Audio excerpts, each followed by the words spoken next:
Ok.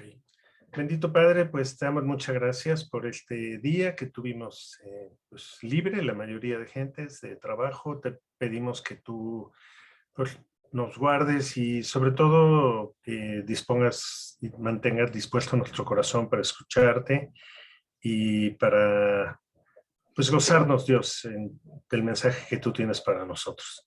Te pedimos que tú guíes a Miguel y a cada uno de nosotros, que puedan conectarse sin problema quienes vengan a esta enseñanza. Y todo esto te lo pedimos y agradecemos en el nombre de Jesús. Amén. Amén. Bien, pues si recordarán ustedes, recuerden bloquear sus micrófonos para que no se metan luego sonidos. Ya cuando vengan las preguntas, pues ya los habilitan. Entonces, solo recordando que pues estamos viendo el estudio que se llama Creciendo en Santidad. Ya vimos avanzando hacia la meta, ya vimos que tenemos que vencer a nuestros tres enemigos prácticamente, que es el mundo, la carne y el diablo o Satanás. Y estamos viendo el punto número 3 o el tercer capítulo, que es hacer lo correcto. Y pues bueno, dentro de lo que estábamos viendo la vez pasada, solo para tomar el hilo, estábamos viendo que a veces nosotros menospreciamos mucho la conducta de los fariseos y los tomamos como seres horribles, y en realidad, analizando un poco, nos damos cuenta de que ellos tienen más, o sea, tienen muchas cosas que quizá nosotros todavía no logremos tener, como su devoción, los diezmos, sus tiempos de oración.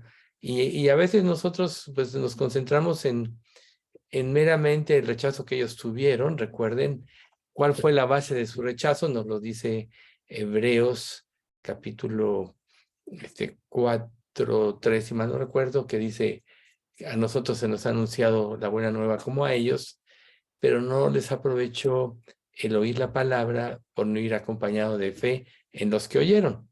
Sin embargo, hay muchas cosas que ellos tenían que nosotros como creyentes no tenemos, y eran puntuales en el diezmo, puntuales en la oración, pero en realidad ellos perdieron de vista algo muy importante, que todo para lo cual Dios los preparó, formar pueblo de Israel, y ellos que tenían como secta privilegiada el conocimiento profundo de las Escrituras, era para que ellos pudieran haber visto a Jesucristo sin ningún problema. Uno de ellos, que de alguna manera se salva, y hay evidencias de que sí fue salvo, fue Nicodemo, quien fue a ver a Jesús de noche, como lo narra el capítulo 3 del Evangelio según San Juan, y pues tenía muchas dudas, y se acerca a Jesús pues de noche para no, por temor a los demás obviamente, para no ser descubierto. Pero Jesús fue a su verdadera necesidad y le dijo: te es necesario nacer de nuevo, o sea, un cambio espiritual. Y para nosotros pues eso es muy importante, porque además de hacer lo que tenemos que hacer, pues no lo podemos hacer de esencia si Dios no lo produce. Y es precisamente esa parte de la que vamos a tocar hoy, ¿sí? Ellos sí tenían entusiasmo en sus tiempos de oración, en cómo llevaban sus vidas, pero recuerden, cayeron en la vanagloria, esto es, querían robarle la gloria a Dios. Entonces, ese entusiasmo fue confrontado por Jesús, y él le dice, lo dice en Lucas 5:33, porque los discípulos de Juan ayunan muchas veces y hacen oraciones, y así mismo los de los fariseos, pero los tuyos comen y beben. O sea, ellos estaban centrando en un pasaje como esto en sus propias justicias, en que ellos pensaban que cumplían la ley, y cuando viene Jesús, que toma gente pues común y corriente, prácticamente indoctos, a los cuales los fariseos menospreciaban, cuando conviven con Jesús y no cumplen los rudimentos que ellos habían establecido, muchos de ellos, porque además a la ley de Dios ellos añadieron muchas otras cosas que eran prácticamente imposibles de cumplir, Por eso Jesús también les dijo que atan cargas difíciles de llevar y que ellos no son capaces de llevarlas con un dedo. Entonces, aquí ellos son desenmascarados una y otra vez en situaciones como estas, ¿sí? Entonces, el peligro para nosotros es que podemos ser reacios ante la conducta que ellos tenían y no aprender de los errores que ellos tuvieron para que nosotros no caigamos en los errores que ellos tuvieron. Ese es el propósito de esto. Ellos disciplinaban sus vidas. Por ejemplo, cuando está el fariseo hablando en oración y con aquel puritano, ¿no? Si ustedes recuerdan, doy diezmos de todo lo que gano, ayuno 2 veces por semana, o 3 veces, 2 o 3 veces por semana, y no soy como este publicano. Pues ahí vemos cómo el menosprecio hacia los demás era algo que regía sus vidas, y se gloriaban en lo que ellos hacían, pero lo hacían. Entonces aquí, por ejemplo, para nosotros debe surgir una pregunta. O sea, nosotros somos justificados por la fe como creyentes, pero también por amor debemos de cumplir la ley de Dios. Entonces, la cuestión es, ¿realmente estamos cumpliendo lo que Dios nos dice? No quiere decir que para cumplirlo vayamos a ganar el favor. El favor está en Cristo. Él ya nos salvó si es que nos arrepentimos y creímos, pero ahora la obligación de cumplir la ley se cambia en un querer cumplirla por gratitud a lo que Dios hizo por nosotros en la cruz. Entonces, nosotros tenemos que disciplinar nuestra vida por amor a Cristo, empezar a disciplinar nuestra vida en cuanto a la lectura de la Biblia, nuestros tiempos de oración, para poder tener esa comunión con Cristo, anhelando en Cristo, no hacerlo como un ritual, ¿sí? Esa es precisamente la idea de lo que aquí se quiere transmitir, que la rigurosa disciplina de los fariseos en la búsqueda de la justicia, ellos fracasaron por no tener fe, pero esa disciplina puede estar que ya hemos tenido fe y somos salvos ausentes en nosotros. Entonces, si Jesús dice en el Sermón del Monte, de cierto os digo que si vuestra justicia no fuese mayor que la de los escribas y fariseos, no entraréis en el reino de los cielos. ¿Qué quiere decir? Que además de la fe, ya como creyentes, nosotros tenemos que tener un nivel más alto de entrega, más alto de compromiso, más alto de consagración de lo que ellos supuestamente tenían. ¿Por qué? Porque si no, no vamos a ser mejores que a ellos y solo vamos a evidenciar que hemos caído en la trampa en la cual ellos cayeron. El orgullo del conocimiento, el orgullo de las obras, el orgullo de su esfuerzo, y no en que todo proviene de Dios. Eran ritualistas, reitero, en cumplir la ley y otras muchas, ¿cómo podemos decir? Se me fue la palabra. Otros muchos pues, rudimentos que ellos hacían pretendían que la gente cumpliera, pero no habían visto la esencia básica de la ley, que era la justicia, el amor y la fe. Por tanto, la fe auténtica, nosotros ya sabemos, Dios la produce cuando nosotros nos arrepentimos.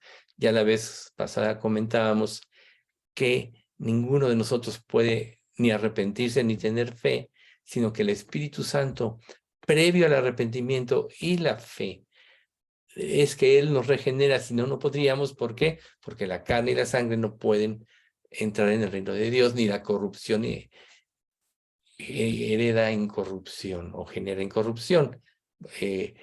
No son los oidores de la ley los justos, sino los que cumplen la ley, pero no podemos hacerlo si no lo hace en nosotros. Entonces, lo que Dios quiere es que nosotros haya una justicia auténtica, y esta proviene solo de Jesucristo. Y que para que nosotros podamos establecer con mucho detenimiento nuestra posición, no debemos de dejar de leer, de escudriñar las Escrituras, de meditar, de cumplir lo que Dios nos dice, así como congregarnos, como diezmar, de eso hablamos ya la vez pasada, no hay que darnos con tristeza ni por necesidad, porque Dios ama al dador alegre, nuestros tiempos devocionales no como una obligación, sino como un deseo de estar en comunión con Dios, de compartir nuestras experiencias con Él, pero con el anhelo de que Él nos muestre su voluntad. Todo esto es lo que nosotros tenemos que hacer como creyentes. Por ejemplo, los fariseos tenían mucho orgullo de sus ayunos. Sin embargo, nosotros vemos en el capítulo 58 de Isaías cómo Dios ya desde antes ya los pone en evidencia respecto a lo que él realmente quería. Dice, clama voz del cuello, no te detengas, alza tu voz como trompeta y anuncia a mi pueblo su rebelión. Ahí está el primer punto. O sea, este pasaje de 58 Isaías habla del ayuno y habla de cómo ellos realmente no cumplían como tenían que haber cumplido. Y dice, y a la casa de Jacob, y anuncia a la casa de Jacob su pecado. Que me buscan cada día y quieren saber mis caminos, como gente que hubiese hecho justicia y que no hubiese dejado la ley de su Dios, me piden justos juicios y quieren acercarse a Dios. ¿Por qué dicen, ayunamos y no hiciste caso? Humillamos nuestras almas y no te diste por entendido. He aquí que en el día de vuestro ayuno buscáis vuestro propio gusto y oprimís a todos vuestros trabajadores. Ahí le vamos a dejar en este capítulo. Después ya pueden leerlo ustedes completo, pero aquí el punto importante es eso, ¿no? Aquí Dios está diciendo, en sus ayunos ustedes buscan su propio gusto y sin embargo no han dejado a un lado los aspectos importantes de la ley, que es oprimir a vuestros trabajadores, por ejemplo, ¿no? Y entonces, bueno, vamos a leer el 4. He aquí que para contiendas y debates ayunáis, y para herir con el puño inicuamente no ayunéis como hoy, para que vuestra voz sea oída en lo alto. O sea, es como una persona que dice que va a tener un tiempo y va y se pelea, se enoja. ¿Y qué sentido tiene el ayuno? Y en mi experiencia personal, en mis inicios de mi vida como creyente, que yo solo leía la Biblia y no tenía doctrina, me tocó ver a un pseudo creyente que pues, la verdad no creo que sea salvo, pero que se puso a ayunar por 10 días. Y pues este era una persona que colaboraba conmigo, trabajaba en el negocio que yo puse, y tuvo un pleito tremendo con un compañero suyo de trabajo, porque su compañero le decía, ¿para qué ayunas y mira, haces esto, haces lo otro y aquello? Y ese hombre le gritó y muchas cosas. Entonces, ahorita me acordé de eso porque nosotros podemos caer en el mismo perfil que estos hombres, ¿no? Llevar una vida aparentemente piadosa y realmente lo que hay en lo interno de nuestro corazón es totalmente diferente y estamos dando un falso testimonio.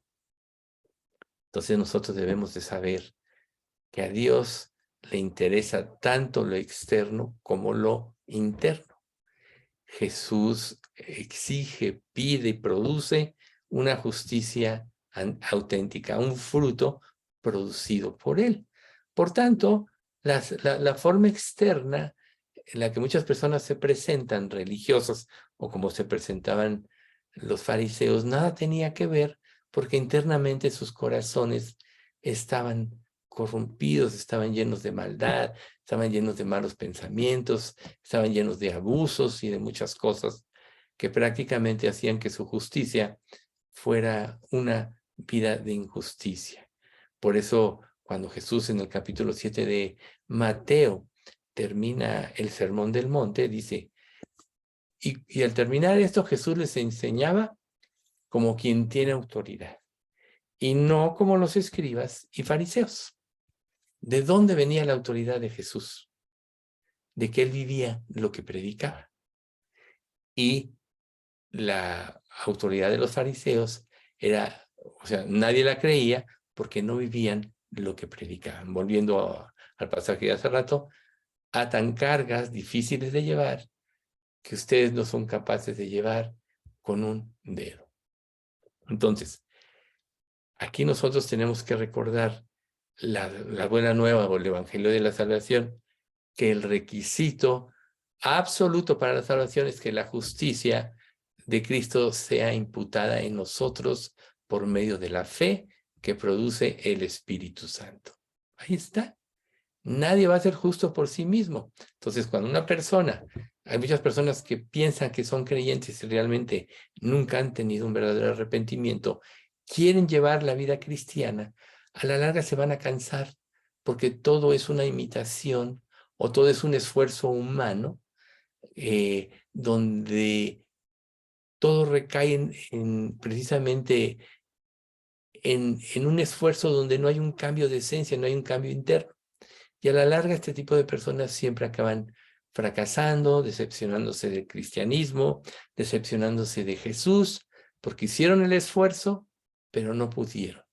Por eso se decepcionaron. O vieron un testimonio de personas que tal vez admiraban fracasar, contradecirse, y se decepcionaron también. Y es precisamente una de las cosas que se ha sembrado en este mundo, en un falso cristianismo. Nadie puede producir por sí mismo la vida cristiana. Solo la puede producir el Espíritu Santo, y esto lo hace cuando una persona se arrepiente y se arrepiente y cree porque Dios la llama, porque Dios la regenera y porque Dios la justifica y la santifica. Entonces, lo que Dios quiere es que en nosotros sea imputada la justicia de Cristo, que Él nos cambie internamente, y entonces precisamente es donde vamos nosotros a empezar una vida nueva. Por tanto, la doctrina de la justificación es solo por fe, y la justificación solo viene por Cristo. Recuerden, no son, ninguno puede venir a mí si el Padre que me envió no le trajere. Y luego, Cristo es el único camino entre Dios y los hombres, ¿no? Yo soy el camino, la verdad y la vida. Nadie viene al Padre sino por mí.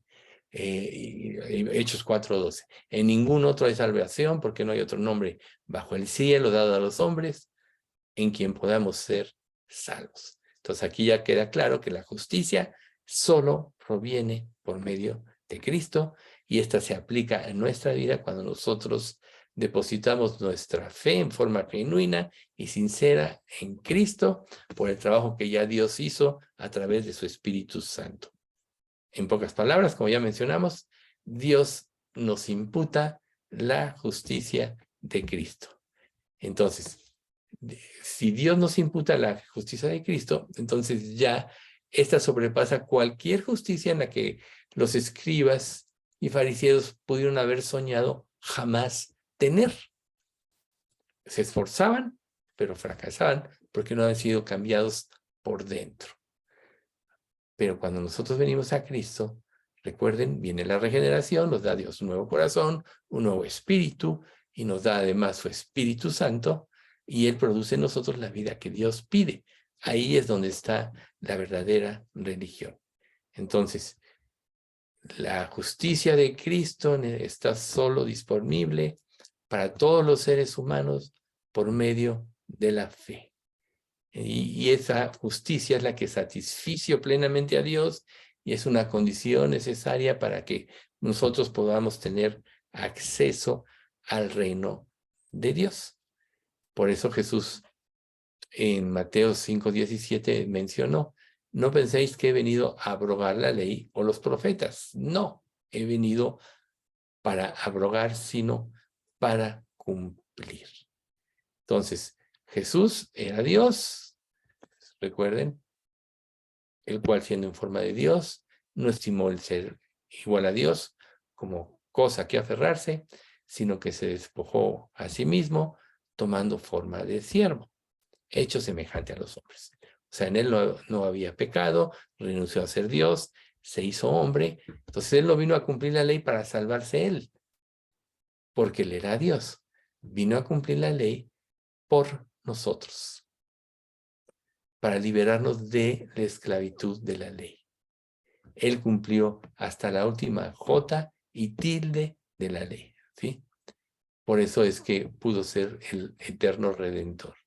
Entonces, Jesús cumplió todo lo que el Padre había predicho, no para su propio beneficio, no para su propia redención, no para su propia entrada en el reino de Dios, pues a él pertenece el reino de Dios.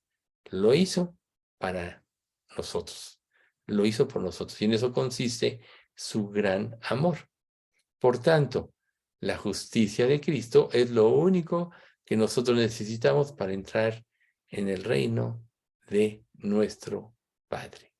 Y para nosotros la prioridad en nuestra vida cristiana debe ser la búsqueda de esta justicia revelada a través de las mismas Escrituras. Pero empieza con un anhelo en el corazón. Primero, es querer ser una persona justa. Cuando tú quieres ser una persona justa, te das cuenta que no puedes, ¿qué haces? Vas con Dios y le pides, Dios, hazme una persona justa. Ya sabemos que fuimos justificados, si ya somos salvos, por Cristo. Pero en muchas cosas los creyentes no somos justos. Tenemos que anhelar hacer lo correcto. No es solo meramente una expresión, sino el anhelo. Por eso decíamos hace rato, el cambio viene de lo profundo, de lo interno del corazón, el anhelo de glorificar a Dios llevando una vida que lo honre. Y lo más importante es querer ser como Jesús. Recuerden que si la Escritura dice que una de las cosas que Dios hace con sus hijos es formar a Cristo en ellos, por eso Pablo se enoja con los Gálatas y les dice, oh Gálatas insensatos, por quienes sufro dolores de parto hasta que Cristo sea formado en vosotros. Aquí quiere decir que en nuestro proceso en esta vida, el objetivo, y hoy ya vamos a ahondar un poco más en eso, es formar a Cristo en nosotros. Por tanto, el querer ser como Jesús, ya podemos en un sentido serlo si nosotros ya nacimos de nuevo, ya tenemos el Espíritu y somos obedientes a todo lo que Dios nos va haciendo, porque entonces entramos nosotros en un proceso, el proceso de santificación. Pero la justicia, así nada más para concluir el otro punto, es que el carácter, o sea, formar a Cristo en nosotros es que el carácter mismo de Dios empieza a ser parte de nuestra vida. O sea, todos somos lo que somos y en función de lo que somos, actuamos, no de lo que decimos o lo que decimos que creemos, sino que realmente nuestra vida refleja lo que realmente somos. Y lo que realmente somos está en nuestro corazón. Ya ven que la Escritura dice, engañoso es el corazón, más que todas las cosas, y perverso, ¿quién lo conocerá? Pero si nosotros nos damos cuenta, empezamos a ser transformados internamente desde lo profundo de nuestro corazón, entonces este es precisamente el carácter que se empieza a desarrollar de nosotros, el carácter de Cristo, y pues es el carácter de Dios prácticamente. Ahora, la segunda parte, que es precisamente lo de la justificación. El carácter de Dios queda definido para nosotros. ¿Por qué? Por sus mandamientos. Sin Cristo nadie podía cumplir los mandamientos. Por eso en el capítulo 7 de Romanos dice, porque lo que hago no lo entiendo, pues no hago el bien que quiero, sino lo que aborrezco, eso hago. Y luego más adelante dice, yo no sabía lo que era codicia, si la ley no me hubiera dicho no codiciarás. Cuando la ley me dijo no codiciarás, entonces codicié y morí porque violé el mandamiento. Pero nosotros tenemos que saber algo muy importante, que cuando nosotros nos convertimos a Cristo, cumplimos la ley en Cristo. Ya la cumplimos, ya vencimos. Ahora solo es empezar a vivir la vida que Dios nos ha mandado en la fuerza de Él, no en nuestro propio esfuerzo como lo hicieron los fariseos, no bajo nuestros propios conceptos como vive este mundo, aún los propios conceptos del cristianismo. No, sino bajo los conceptos de Dios. Por tanto, justicia, la justicia de Cristo, significa obediencia a los mandamientos divinos. Eso es lo que Él nos pide. Los fariseos decían, pero no obedecían. Sustituían, arreglaban. Por eso cuando Jesús los enfrenta en Mateo 15, 8 a 9, les dice, este pueblo de labios me honra, pero su corazón está lejos de mí. Pues en vano me honran enseñando como doctrinas, mandamientos de hombres. Y hoy vemos en este mundo, tristemente, que las religiones están basadas en mandamientos de hombres, aunque se profesen cristianas. Por eso es que la verdadera iglesia de Dios no es un cuerpo necesariamente visible. Todas las iglesias en mayor o en menor proporción, de acuerdo a la doctrina que se profese, está mezclada de personas salvas y no salvas. Si no, Jesús no hubiera puesto aquella parábola del sembrador que sembró la buena semilla y que vino el enemigo en la noche y sembró la cizaña. Y cuando los arrieros o los, ¿cómo se llaman? Los trabajadores dijeron, vamos a quitar la cizaña, el amo les dice, no sea que al quitar la cizaña se lleven el trigo, dejad crecerlo uno con lo otro, y cuando ya todo esté maduro, poner la cizaña en mi granero, en el trigo en mi granero y la cizaña, quemadla. Entonces vemos que hay una mezcla. Obviamente, en las iglesias que se profesa la sana doctrina, es más fácil que las personas comprendan su condición y que lleguen a ser salvas, pero siempre hay una mezcla. En las personas donde no se profesa la sana doctrina o ya se han desviado totalmente, el número de salvos es mínimo y muchas veces ya es nulo. Y si llega a haber personas salvas, puede ser por una influencia externa o por el llamado de Dios y su trabajo que él hace por sus medios divinos. Pero hay una mezcla en todo. Por tanto, para nosotros, como hijos de Dios, si queremos glorificarlo, tenemos que tener presente cuál es la voluntad de Dios a través de lo que la Biblia nos revela, a través del conocimiento de sus mandamientos, y tenemos que ser obedientes. Tenemos que abrir bien nuestros ojos a lo que Dios dice y agudizar nuestros oídos para entender lo que nos quiere decir. Porque hay un secreto en esto, que cuando nosotros disponemos nuestro corazón, entonces viene la revelación de Dios. Si nuestro corazón es honesto, sí podemos llegar ante Dios y expresarle nuestras dudas, aún expresarle nuestras quejas, como vemos en los Salmos y en muchos pasajes del Antiguo Testamento, sobre todo, como muchos de los profetas expresaron sus quejas. Pero su corazón era honesto y Dios siempre los orientó al conocimiento de la verdad. Por tanto, algo que todos tenemos que tener es reverencia a Dios, respeto, pero una relación abierta. Pero con el deseo de que si Dios nos revela su voluntad o nos hace ver en qué estamos viviendo mal, tenemos que tener la disposición en nuestro corazón de seguirlo. Porque qué triste sería que tú le pidas a Dios que te muestre algo en lo que estás mal y cuando Dios te lo muestra, entonces digas, no, esto no me parece, esto no lo acato porque no lo quiero dejar. Y entonces, ¿qué va a suceder en el futuro de tu relación con Dios? Dios ya no te va a revelar nada, porque si te revela y no obedeces, ¿para qué te revela más? De ahí este pasaje del Sermón del Monte del capítulo 7, que dice, no deis lo santo a los perros, ni echéis vuestras perlas delante de los cerdos, no sea que las pisoteen y se vuelvan y os despedacen. Por eso la disposición del corazón debe ser siempre a querer hacer la voluntad de Dios. O sea, perro, cerdo, son animales irracionales, ¿no? Inmundos. El cerdo es inmundo. Entonces, en un estado así, Dios no nos puede ayudar. Por tanto, nosotros no debemos de sustituir los valores de Cristo por aquellos que se infiltran en la cultura donde nosotros vivimos. En lugar de que el mundo temblara ante la pureza y santidad de la iglesia, pareciera como que en estos últimos tiempos la iglesia tiembla ante la influencia del mundo. ¿Por qué razón? Porque muchos han dejado de vivir en los valores de Cristo, lo que Dios nos pide en la Escritura.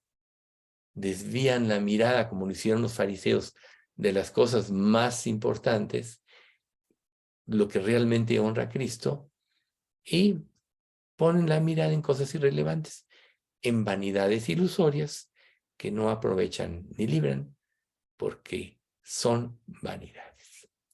Entonces, quizá tú deberías hacerte una pregunta. ¿Cuáles son, pues, tus prioridades en Cristo? Jesús nos proporciona un resumen en Mateo muy cortito, y yo creo que la mayoría de ustedes hasta se lo saben de memoria.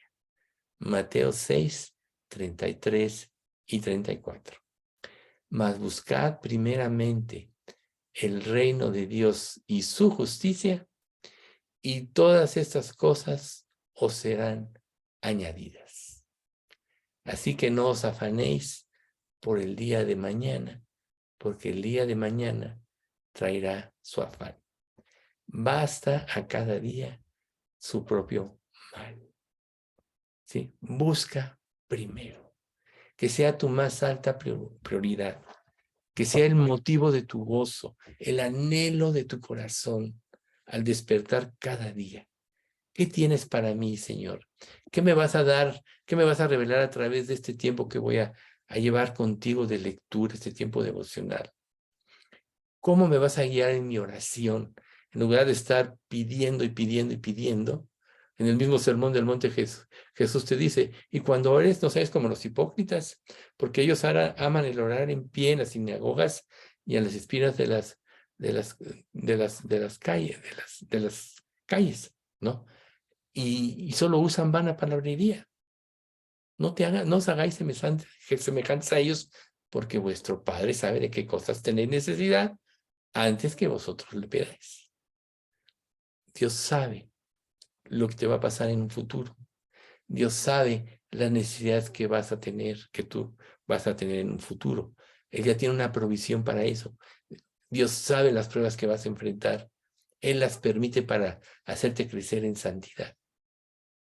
Entonces, si ya Dios todo lo sabe, concéntrate en buscar el reino de Dios y su voluntad. Y el día de mañana traerá su afán. Dios no te va a dejar.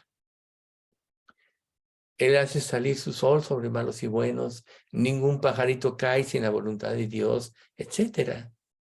Entonces Dios no deja de darnos una serie de promesas y nos hace ver que valemos más, que somos su tesoro especial, cuanto más como sus hijos. O sea, el ser humano es, podríamos decir, el máximo de la creación de Dios.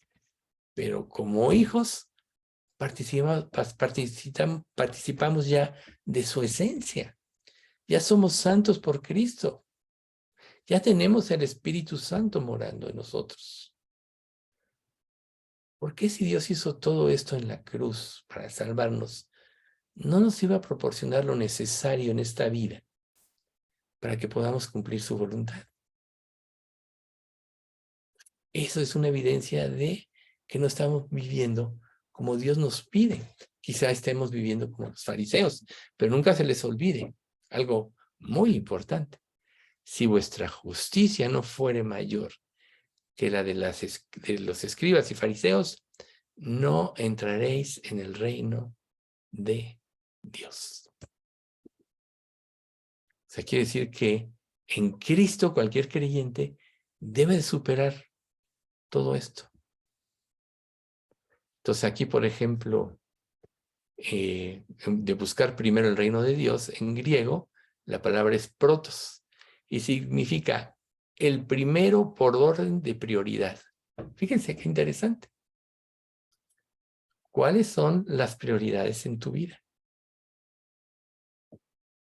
O sea, solo analízalo para que tú te puedas ver en realidad dónde estás parado. ¿Sí? Entonces, lo primero en orden de prioridad, no solo en orden de temporalidad, porque el que solo por un tiempo lo hace es como el que dice Santiago, cae en el hombre de doble ánimo, que es inconstante en todos sus caminos.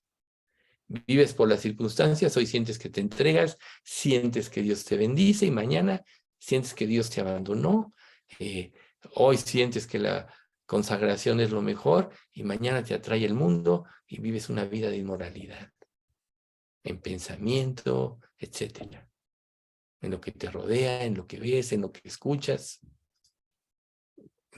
Cuando no hay consistencia en tu vida, eres una persona de doble ánimo.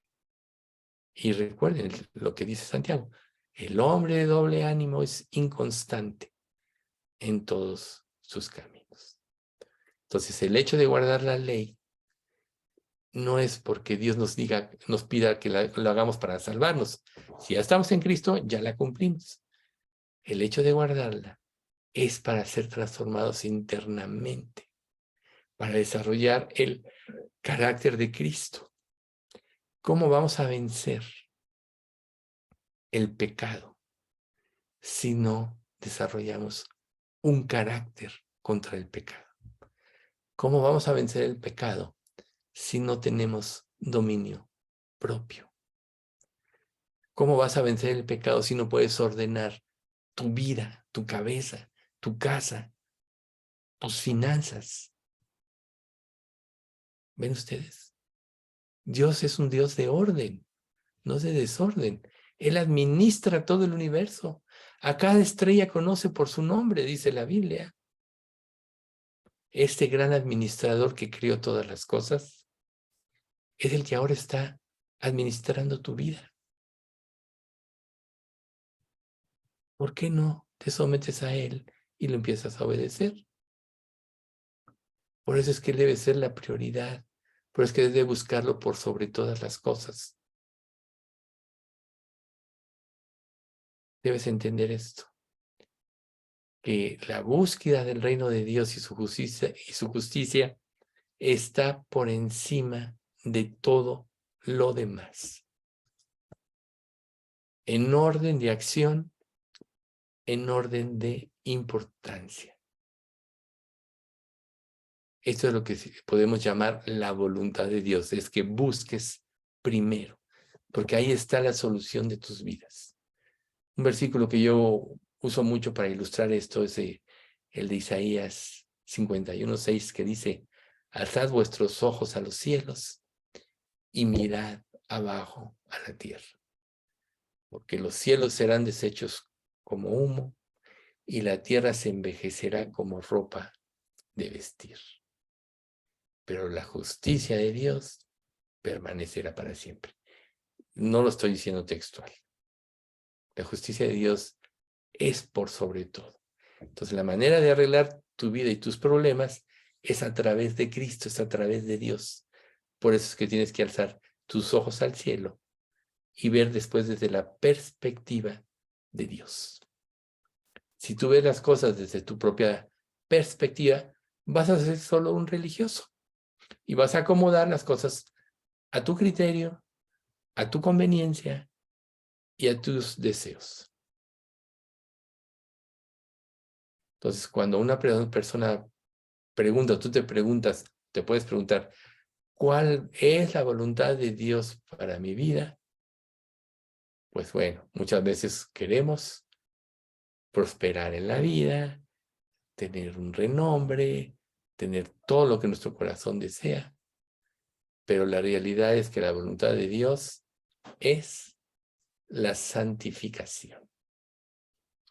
Primera Tesalonicenses 4:3, la primera frase dice, pues la voluntad de Dios es vuestra santificación. Sed santos porque yo soy santo. Santo es apartado, quiere decir apartado para Dios, y si ya eres de Dios, debes aprender a vivir como Dios te manda. ¿Ves? Una vez que nosotros somos justificados por la fe en Cristo, empieza un proceso de transformación. Cuando tú te conviertes, no te conviertes en una persona perfecta, sino que Dios te perdona, te limpia, te da una nueva creación, pero tú tienes que llevar a cabo un proceso en esta vida para poder ser como Cristo, para poder ser, para poder crecer en santidad, ¿sí? Entonces, la santificación es lo que sigue a la justificación. En 1 Corintios 1:30, en la versión NBB, que me gustó mucho cómo la describe este pasaje, dice: por Dios es por quien ustedes están unidos a Cristo Jesús, a quien Dios ha hecho nuestra sabiduría, nuestra santificación, perdón, nuestra justificación, nuestra santificación y nuestra redención. A fin de cuentas, como dicen las Escrituras, el que quiera sentirse orgulloso, que se enorgullezca de lo que el Señor ha hecho. Eso no hacían los fariseos, si ustedes recordarán. Ellos querían ser reconocidos por sus obras y por sus justicias. ¿Y qué les dice Dios a través del profeta Isaías en el capítulo 64:6? Si bien todos nosotros somos como suciedad y todas nuestras justicias como trapo de inmundicia, y caímos todos como las hojas, y nuestras maldades nos arrastraron como el viento. ¿Por qué, Dios, no me escuchas cuando yo te pido cosas? ¿Por qué no me respondes? Juan 9:31. Y sabemos que Dios no oye a los pecadores, pero si alguno es temeroso de Dios y hace su voluntad, a ese oye. ¿Ven? O sea, no te quejes de que Dios no te responde. No te quejes, no sientas que Dios te ha abandonado. Nunca lo va a hacer. Si eres su hijo, el que comenzó en vosotros la buena obra, la perfeccionará hasta el día de Jesucristo.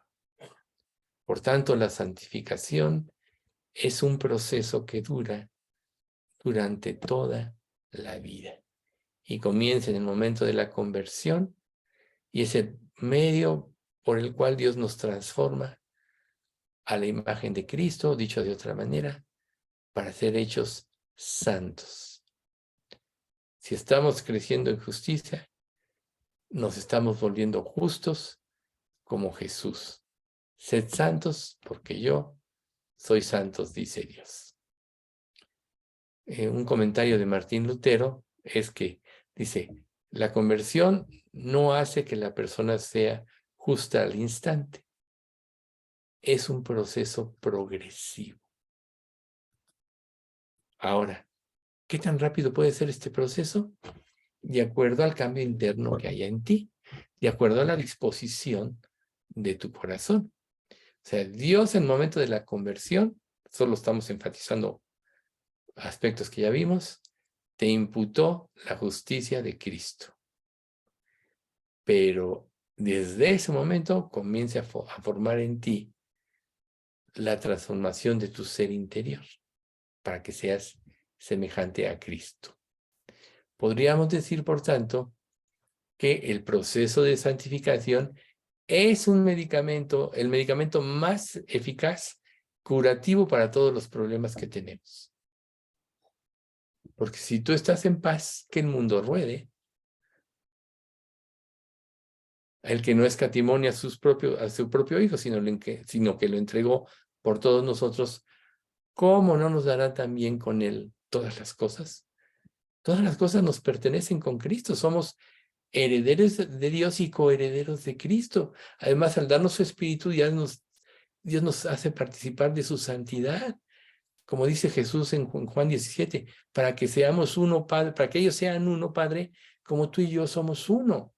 Cuando tú ya estás convertido, ya eres uno con Dios. Ya tienes parte de la esencia de Dios, pues tienes el Espíritu Santo en ti.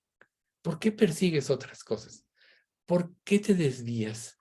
Porque no has profundizado, no has dejado que tu corazón se transforme. No le has abierto completamente tu corazón a Dios. Por tanto, no puedes tener salud en plenitud espiritual, ¿no? Salud espiritual en plenitud. Sí es un proceso de tiempo. Ahora, ¿qué dispone tu corazón? ¿Qué sensibiliza tu corazón? La palabra de Dios. Examinarte a ti mismo, como dice 1 Corintios 11:31. Si nos examinásemos a nosotros mismos, no seríamos juzgados.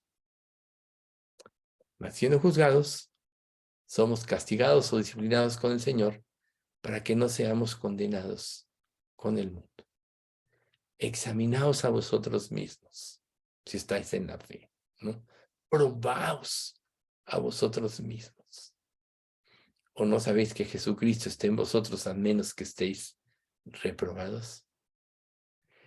Si el Espíritu Santo está morando dentro de tu corazón porque ya eres hijo de Dios, entonces el poder de Dios está en ti. No hay pretexto.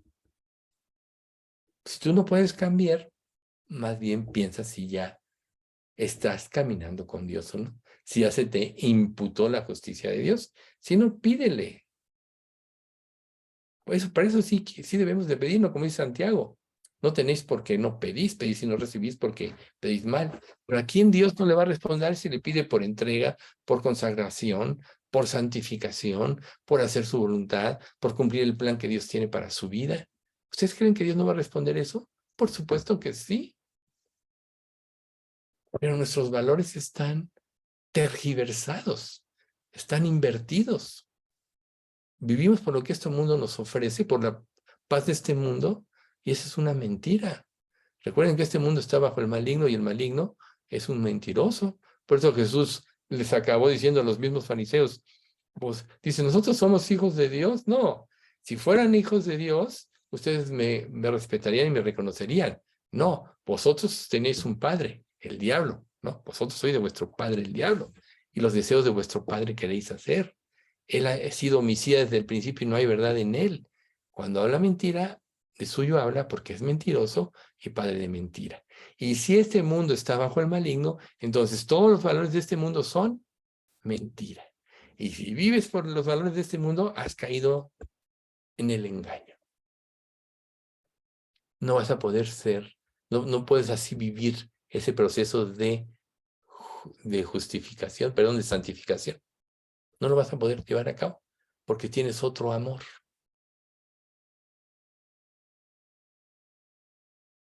Pero si realmente eres salvo, la justicia de Cristo se inició, la transformación a la justicia de Cristo y la santificación se inició desde el momento en que tú te convertiste. Y si desde el momento en que te convertiste empezaste a cambiar, eso evidencia o significa que tuviste una fe que salva. Así, una fe genuina, una fe salvífica genuina. Si no puedes cambiar, si estás luchando y no puedes vencer, es que no hay un poder que está ayudándote y no ha sido transformado de esencia. Vas a fracasar, te vas a decepcionar. ¿Ustedes creen que Dios va como caminar con aquel que solo hace lo que quiere? Que le impone sus términos a Dios. Dios, voy a venir a ti si me das esto, si me concedes esto, si me tratas de esta manera. ¿Ustedes creen que a Dios se le puede condicionar? No, más bien la manera de ir a Dios es con un corazón contrito y humillado al cual Él no desprecie, como dice la misma Escritura, que reconozca su pecado, que vea su arrogancia, que vea su rebelión. Por tanto, cuando una persona se salva, es imposible que no lleve fruto.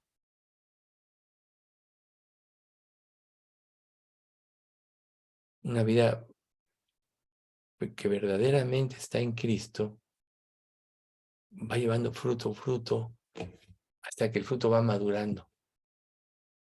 ¿Cómo pasa con el fruto? Pues primero flor, ¿no? Luego sale la florecita, luego empieza a crecer el fruto, hasta llegar a la madurez. Imagínense ustedes a Adán y Eva en el Edén, ¿Cuánto no habrán visto de los frutos de los árboles de los cuales ellas podían comer? Sin embargo, fijaron sus ojos en el árbol prohibido. Y ya la serpiente poseída por el diablo solo les dio el empujoncito de lo que ya había en su corazón. Si su corazón hubiera estado en lo correcto, ¿saben qué? Nunca hubieran desobedecido. Entonces, este proceso de santificación involucra pruebas en nuestra vida. Involucra momentos difíciles. Pero todo esto es para enseñarnos a confiar en Él, para desarrollar nuestra fe. ¿Qué dice 1 de Juan 5:4?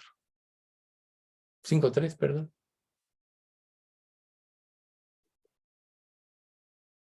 El amor a Dios es que cumplamos sus mandamientos y sus mandamientos no son gravosos. Y luego el 4. Que la victoria, ¿quién es el que vence al mundo? Sino el que cree que Jesús es Hijo de Dios. O sea, ¿quién es el que vence al mundo? Sino el que cree, el que vive por fe. Porque en el Evangelio la justicia de Dios se revela por fe y para fe. Como está escrito, más el justo por su fe vivirá. Por tanto, cuando nosotros realmente nos convertimos, somos personas cambiadas, transformadas, desde el momento de nuestra conversión. Por eso somos nuevas criaturas. Si alguno está en Cristo, nueva criatura es. A lo mejor nunca ponemos atención en esta segunda parte. Las cosas viejas pasaron. He aquí, todas son hechas nuevas. Entonces aquí la pregunta es, ¿todo está siendo nuevo en tu vida? ¿O sigues viviendo como vivías antes? Eso va a evidenciar si tu conversión es verdadera o falsa. Las cosas viejas pasaron, es que ya todo es obsoleto. Tu antigua manera de vivir ya no tiene cabida en tu nueva forma de vivir y de pensar. Y es obsoleto. Nosotros vemos en este mundo cómo la tecnología ha avanzado a pasos agigantados. Agárrate, por ejemplo, ahorita un celular de los primeros que hubo. No sé si alguno de ustedes se acuerda cómo eran. Esos aparatotes grandotes que se ponían aquí como, o sea, aún hace 2 años, hace 1 año, ¿no? ¿Cómo ha cambiado los celulares? Esos chiquitos que le sacabas la antena y lo abrías, ¿no? Ahora ya hasta te miden tus signos vitales. Si te va a dar un ataque cardíaco, ya te lo dicen. O sea, ¿quién que tenga por ejemplo, un celular de estos últimos de esta época, ya quiere un antiguito? Nadie, ¿verdad?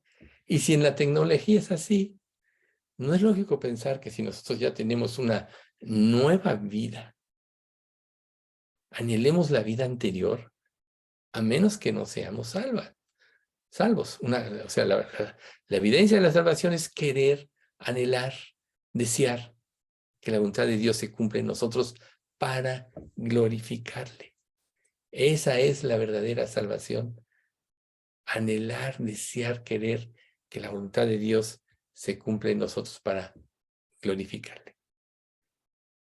Entonces, una persona es transformada de esencia si la conversión es verdadera. Su forma de pensar cambia, su forma de ver las cosas cambia, su forma de enfrentar la vida y los problemas cambia. No eres una persona perfeccionada al instante, reitero, ¿sí? Sino transformada. ¿Qué dice Romanos 12:2? Transformaos por medio de la renovación de vuestro entendimiento para que podáis comprobar cuál sea la buena voluntad de Dios, agradable y perfecta. La renovación de nuestro entendimiento. Ya no puedes seguir pensando como pensabas antes. tienes que pensar desde el punto de vista divino. Tienes que pensar como Jesús pensaba. Y no es difícil porque Dios ya nos dio la mente de Cristo. 1 Corintios 2:16, mas nosotros tenemos la mente de Cristo.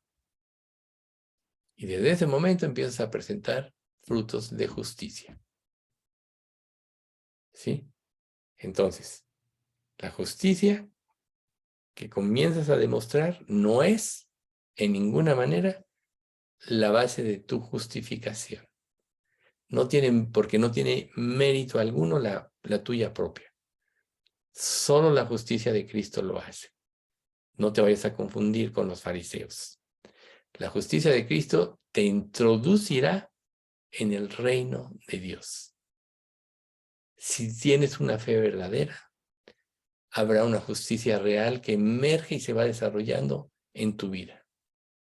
A lo mejor te sorprenderás alguna vez preguntándote, ¿qué pasa en mí? ¿Por qué ya no puedo hacer esto, lo otro? ¿Por qué mi conciencia ya me reprende, etcétera? A veces sentirás desesperación porque no quieres tener victoria en un área y no puedes. Pero siempre que voltees a ver a Dios, siempre que dependas de Él es suficiente para satisfacer las exigencias de la ley divina. Y lo primero que Dios en lo que Dios te satisface, te lo dice Romanos 8:16. El Espíritu mismo da testimonio a nuestro espíritu de que somos hijos de Dios. Entonces, si Dios es un juez justo y santo, pedirá cuentas a cada uno de nosotros de nuestra vida al final de los tiempos, a menos que tú ya hayas sido justificado. Entonces, ¿cómo va a ser el juicio? Romanos 2:15 y 16. Ellos muestran, esta es la versión MBB, ellos muestran que la ley de Dios está escrita dentro de ellos mismos. Su conciencia los acusa a veces y a veces los excusa. Y así Dios juzgará en aquel día por medio de Jesucristo hasta los secretos de todas las personas. Lo más íntimo de tu ser se va a manifestar y no va a haber quien salga aprobado, salvo aquel a quien Cristo justificó, al que Cristo le imputó su justicia. Entonces, ¿cómo te vas a presentar a Dios? En forma, o sea, como desnudos, ¿no? Confiando en tus propias obras y en tus trapos de inmundicia, reprobado. O bien te vas a presentar vestido de la justicia de Cristo y vestido con ropas, con lino blanco resplandeciente, porque tuviste fe en Él. Entonces, lo más necio que podrías cometer es suponer que puedes acudir a la presencia de Dios basándote en tus propios esfuerzos, en tus propios actos, en tus méritos o en tus propias obras de justicia. No va a ser posible que apruebes ahí. La única justicia suficiente para satisfacer la ira de Dios es la justicia de Cristo. Y la única manera de obtener la justicia de Cristo es mediante la fe genuina, y la fe genuina Dios nos la otorga como un don, así como el arrepentimiento. Por tanto, trabajen en ello en sus vidas. Vamos a dar gracias. Señor, te agradecemos mucho por este estudio. Te pedimos, Padre, que tú produzcas en nosotros todo este proceso de santificación, pero antes de ello, Señor, te pedimos que tú confirmes en la fe a cada uno de nosotros y que a través del poder de tu Espíritu Santo tú le hagas ver a cualquiera que realmente no sea salvo, aunque lo crea, su verdadera condición para que se arrepiente y venga a ti. Si tú permitiste, Padre, que hoy este auditorio escuchase estas palabras, es porque todavía quieres trabajar en algunos de ellos para conversión, y en los que ya somos salvos tenemos una seguridad para concentrarnos, Señor, en hacer tu voluntad para que se cumpla este proceso de santificación, para ser cada día más semejantes a Cristo, cosa cual anhelamos en verdad y con todo el corazón que tú hagas en nosotros.